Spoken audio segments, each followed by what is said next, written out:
Hello and welcome to the Otaku Network podcast. My name is Steve. And I'm David. We are into week 11 of Weekly Ranma.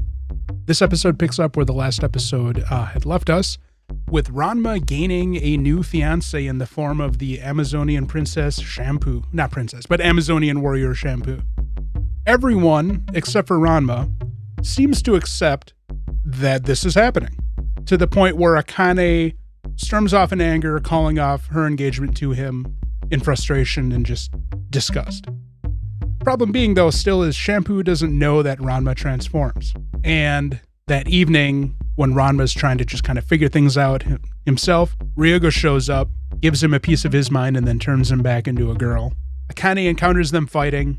Ryoga had already turned into Pichan, so Akane takes Pichan in disgust and goes to bed. And Shampoo shows up, looking for her fiancé, and instead finds her target of elimination. Morning comes, Ranma's survived, somehow. Somehow turning into a man. And Kasumi asks Akane to wake Ranma up because he's going to be late for school. Akane doesn't really want to, but relents. Opens up the door to the room to find Shampoo curled up right against Ranma. In probably the best form of vengeance, she returns with a bucket of water and wakes up Ranma by turning him into a girl. At which point, Shampoo wakes up, realizes the situation, and resumes combat. Ranma, again, succeeds in escaping death and transforms into a boy, and the two of them head off for school, at which point, Ryoga has resolved to himself, by witnessing the anguish that Akane is going through over her feelings for Ranma and Ranma's perceived betrayal, that there really is no space for him in Akane's heart, and he's just going to fade off into the distance.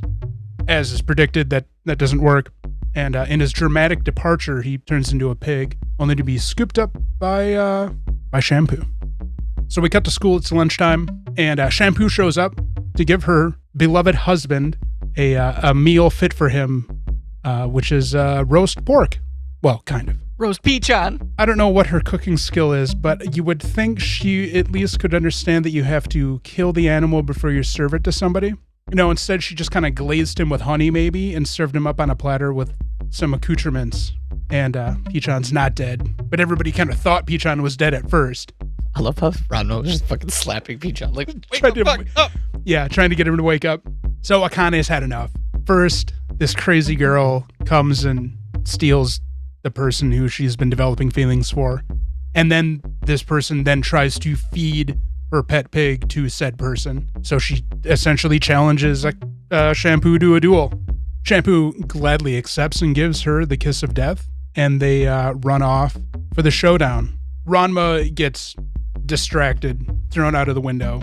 Hit with a desk, hit with a soccer ball. And frantically searches the school grounds, afraid that Akane is going to be dead next time he sees her, only to find her having been defeated, laying in the field. But she's not dead. He is able to resuscitate her. Potentially worse, she suddenly has amnesia. I forgot about the amnesia part. So next episode, we will be dealing with Akane not remembering Ranma. Hell yeah. The bulk of the episode pretty much followed how the original anime had followed it too, with the exception of an entire, honestly, unnecessary extension where there's a whole segment where Nabiki is like, I can make money off of this by selling kettles of hot water to Ranma. Otherwise, it was pretty much the same as was presented 30-ish years ago. Shampoo's fun, isn't she? I was getting kind of frustrated with this episode. How so? I don't like the trope of like everyone just being intentionally dense. In what regard? Ranma very obviously doesn't want to marry or date this girl, and everyone's just being intentionally dense about it. I really don't like that trope. It's just frustrating. Ranma has tried to explain several times that he doesn't want to be with her, and everybody's just ignoring it. Well, Nabiki's doing it on purpose because it amuses her. Right. Kasumi is innocent and impressionable. Son is pretty dumb. Right. Genma is untrustworthy. Like I've said, he is a terrible father. Right, I'm just saying I don't like that trope. Akane wants to believe him, but when she comes across situations where he's not being forceful enough for her, she starts to doubt it. I understand where you're coming from, though. Like, it was still a good episode. I still like the show. Did I neglect to tell you that Ranma is semi-harem? Yes. Ranma's semi-harem, kind of. The point I'm trying to make is I do not like the trope of like, it's very obvious that he doesn't want or have feelings for this girl. Correct. And everybody's just willingly choosing to ignore that. Whether it's their character design or not, it seems like everybody's just willingly choosing to ignore that Ranma's telling the truth and trying to stop her from. That's fair. It's annoying and overdone. So I'll let you know that that's never going to go away. Fair, but Shampoo is a persistent character. Her desires for Ranma do not abate. Ryoga just needs to go fight her and lose. I'll sacrifice Ryoga for the team.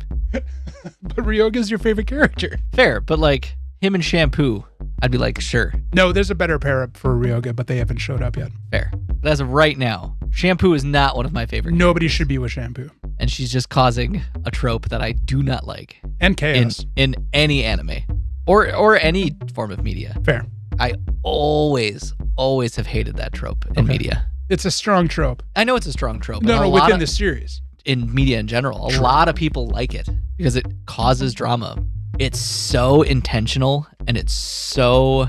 I was just getting frustrated for Ranma throughout the whole episode. Because like I would like to see Ranma succeed. Ranma's a very relatable character. Not relatable, but like a likable character. Ranma is a likable character. I like Ranma. I like Akane. Mm-hmm. And it's cute seeing the times where they have this like Honest moments. Yes. And I feel like this just intentionally threw a monkey wrench into that just to cause stupid drama. I think the entire underlying intent with the story of Ranma overall is just to give Ranma hell. To always put him in situations of difficulty. Or like the entire intent of the story is just everything is going to go wrong for Ranma. Will they, won't they's are so rough for me sometimes. The entire series is a will they, won't they. I know, but I like the series. It is a lot of fun. But will they, won't they's are so frustrating for me too. Yes, that's fair. It's like, I want them to be happy.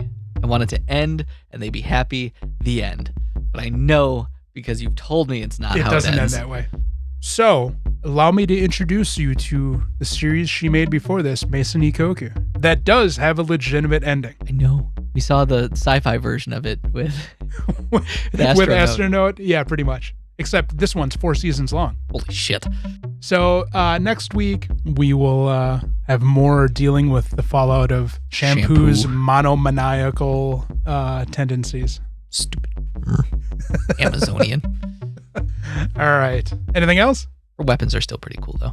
It's fun to watch her chase her Ranma big- around trying to destroy her. Her big mace things. Yeah. I like those. Those are cool. I will give it to Shampoo. She has cool weapons. And her fighting technique is interesting. She's a fun character. Fun, but annoying. Yes. But is she more annoying than Kuno or Kuno's sister? I would take 100 Kunos over Shampoo. We haven't seen Kuno in a while. Kuno died in a horrific gymnastics accident. And he wasn't even participating. Well, I guess I'll, because I've never thought about that. And I'm a little saddened that David's kind of down on Ranma now, seeing as this is going to kind of be the trajectory of the show. No! Interested to hear what the listeners' thoughts are on the trope of the perceived but incorrect infidelity. Because it is kind of a backbone of the entire series, or a good chunk of it, as we have more.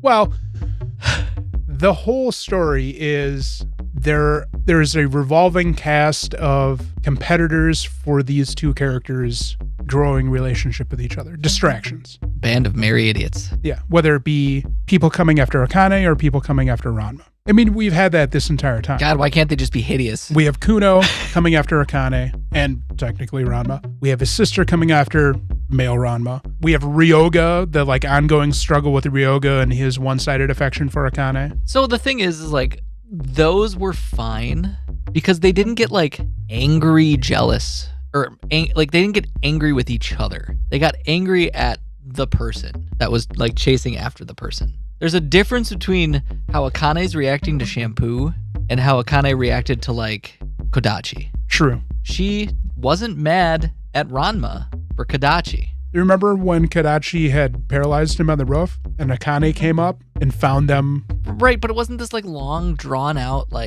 bullshit. Fair. Or Ranma didn't get super angry at Akane for the way what's his face was the ice skater. Oh, Sanzanin? Yeah. Well, because he knew that Akane didn't have any interest. But Ranma's like literally telling Akane that he doesn't have interest. That's why it's frustrating. All right. Well, let us know what you think. Shampoo ruining my story.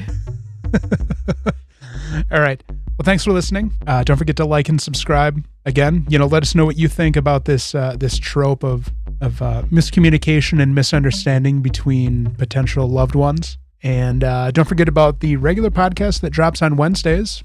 We're almost wrapped up with the fall season and are about to begin 3 new shows in the winter season in the next couple of weeks. We will see you guys next time, and thanks once again. Deuces.